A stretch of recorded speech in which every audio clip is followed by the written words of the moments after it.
Hello, everyone, and welcome to Black Women Speak. I am Giselle Shapiro, the founder and CEO of the Black Women Speak movement, the network, the upcoming book, and yes, we are focusing on the Black Women Speak book series. I'm also senior producer of the Black Women Speak network.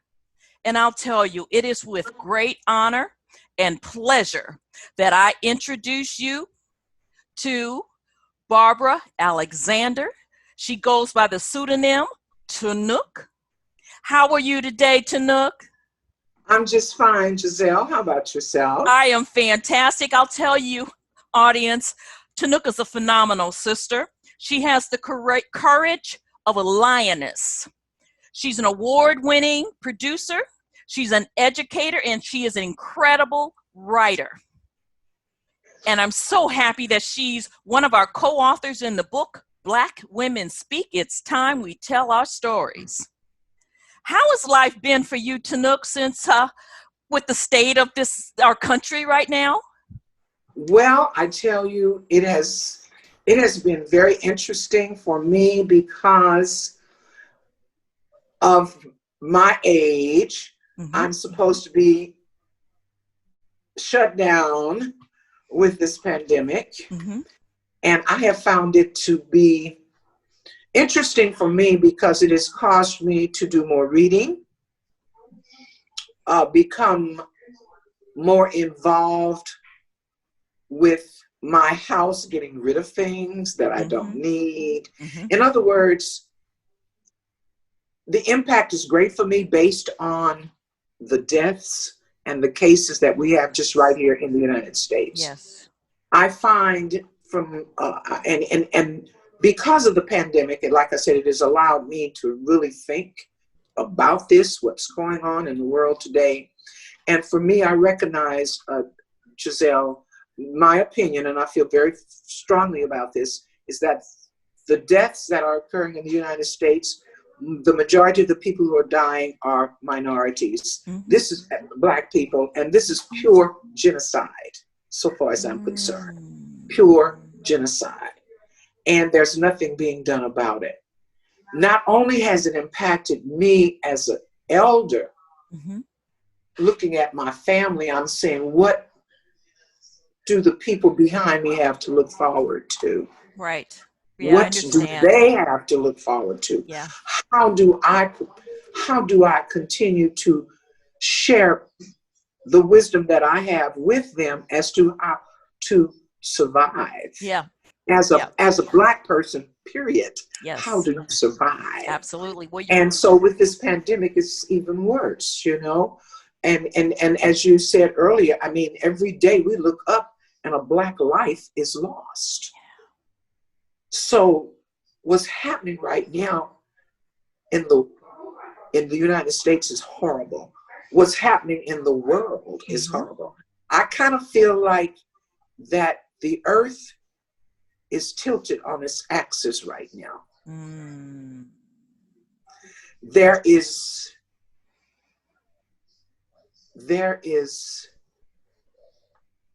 I don't want to use the word trouble. There is something going on that is not normal. And I feel that it's all dealt within, I don't want to say dealt, it's all based on the universe. Yeah, we're going through some pretty heavy times right now, and we will see how this ends up, and I'm just staying as positive as I can, you know, and go within. That's what I've been hearing from a lot of women that I've spoken to. Go deeper inside yourself. Well, you have to go deeper inside, and you must stay positive, because you have to create that positive inner energy to maintain and stay as calm as you can. Absolutely. Dealing with what we have to deal with. And we're dependent on each other too. I'm sorry for interrupting you, Tanook, but no problem. we will move on to our next question. However, just to shed some light, the younger people are looking at us. They're looking to us. You know, they pretty much understand what's going on, but they still look to us for our wisdom. And that's why I'm so happy to share your story in the book. And speaking of your story, it's called Prelude to your memoirs, right? Right. And the first story that you're sharing is called Whispers from God. Why did you give it that title? Well, I gave it that title.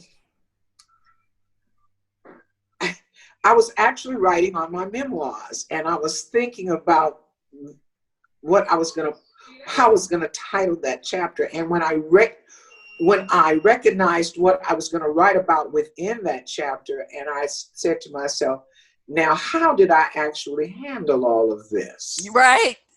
And I was reading, I can't remember what it was I was reading, but it had some interesting scriptures within this reading. And I kept reading this and I kept saying, oh, then it just came. It just came. I get it. That is beautiful. It just came. And I said, okay. Yes. And from that point on, Whispers from God, just within the past 3 days, I have been reading some spiritual literature, and lo and behold, the word whispers is throughout this one particular area that I'm reading in this book, which validated, absolutely, was my validation. Beautiful. My validation. I love it. I love it. And tell me, Tanook, what do you want the readers to learn from the stories that you share in your chapter? Well, I would like for them to,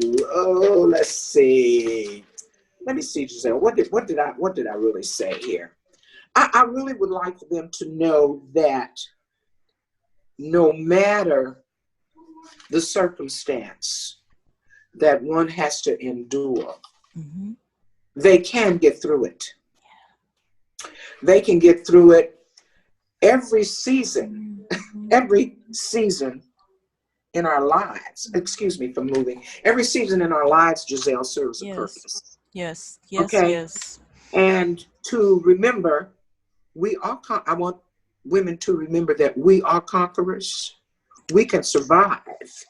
We are conquerors and can overcome any obstacle. And I do mean any obstacle. As long as we continue to listen to his whispers. Amen. Understanding that as long as you, and I tell you, he will speak to you, because I've heard it. I'm a living witness. I've heard it. Yes. And I feel so strongly about it. And I share it with people. And sometimes, Giselle, just what you just asked, what I want women to learn is to also understand that our difficulties and our hardships, we can endure. Yes. And in order to endure, that will be our pathway to victory. Oh, amen. Yes. That will be our pathway to victory. Because we're constantly listening to the natural mystic. Natural mystic talks. He whispers. And it flows. And it flows. And I want women to understand, no matter what they're going through, there is a rainbow. There is a rainbow. And we create that rainbow by staying positive, staying focused, loving ourselves, and understanding we are worthy. We are unique creatures created by the fabulous Creator. Yes. And when we recognize our self-worth as Black women, we can help not only our race, but we can help other women, because believe me, other women are experiencing some of the same things we are. Absolutely. And so I think about, Giselle, I think about your International Black Women's Group. And that's amazing to me, because when I was working on my chapter, and then after I recognized you had announced the International Black Women's Group, I thought about how interesting it would be for us as Black women to share our testimonies, because our testimonies might help somebody else in another country. Mm-hmm. They might see it one way, but when they hear our story, they'll go, oh, wow. Mm-hmm.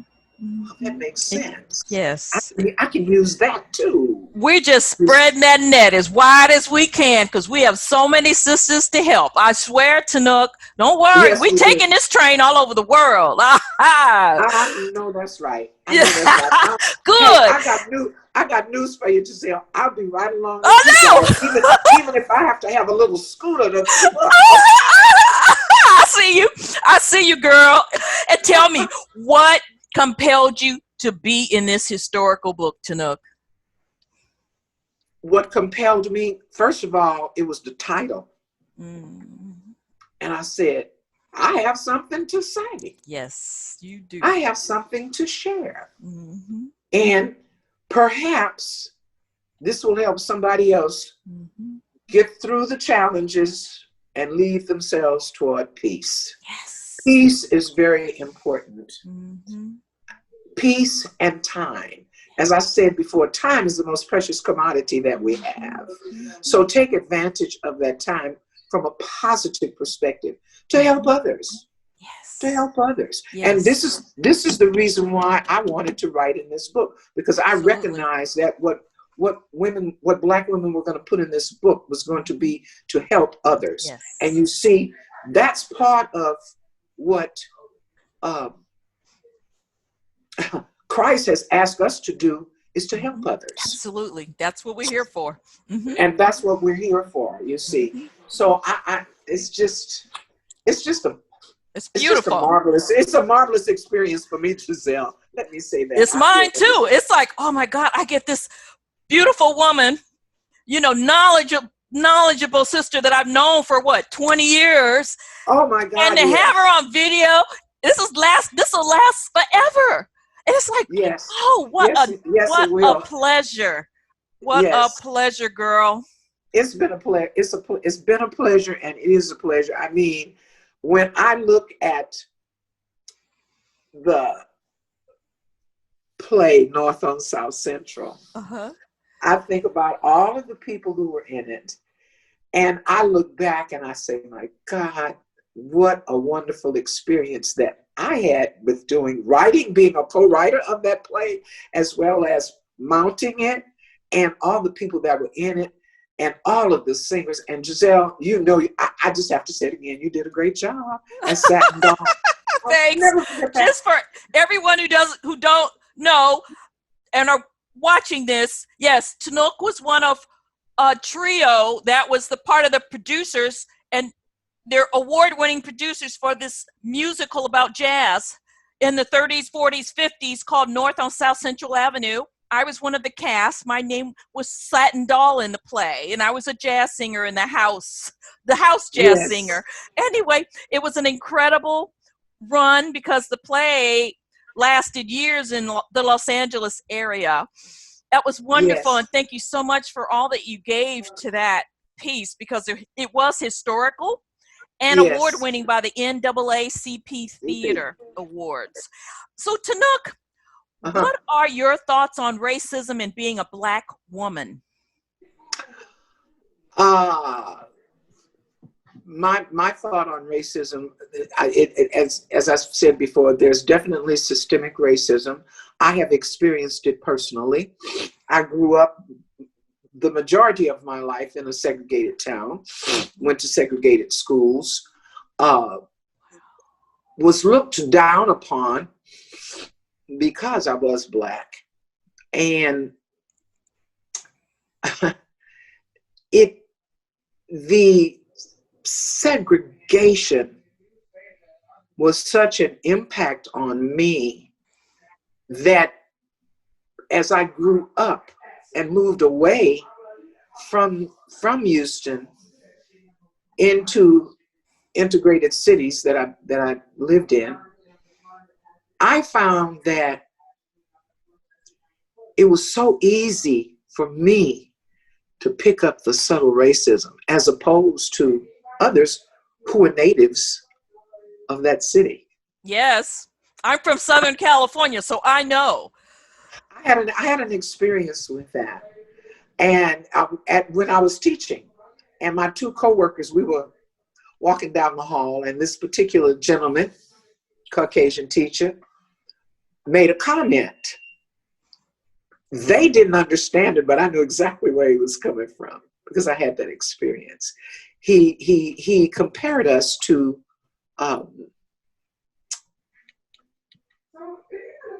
the two the Gold Dust twins, and nobody knew. They didn't know what Gold Dust twins meant.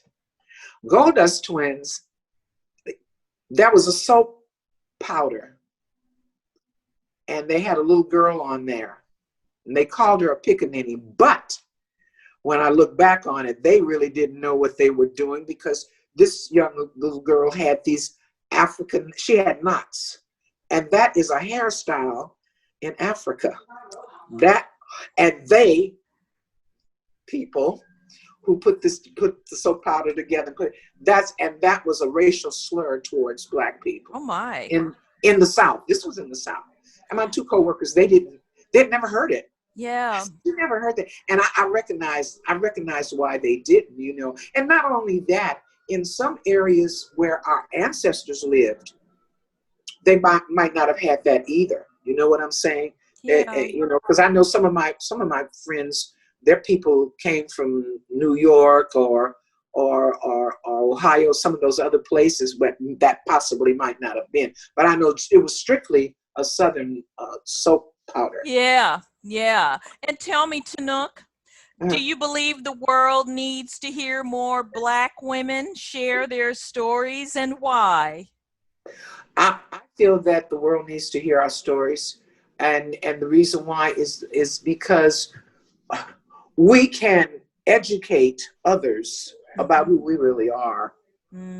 We can also possibly help with solutions for peace. Yes. And sharing our experiences and the movements that we have experienced here in America could be shared with others to let them know how we have survived. Yes, exactly. And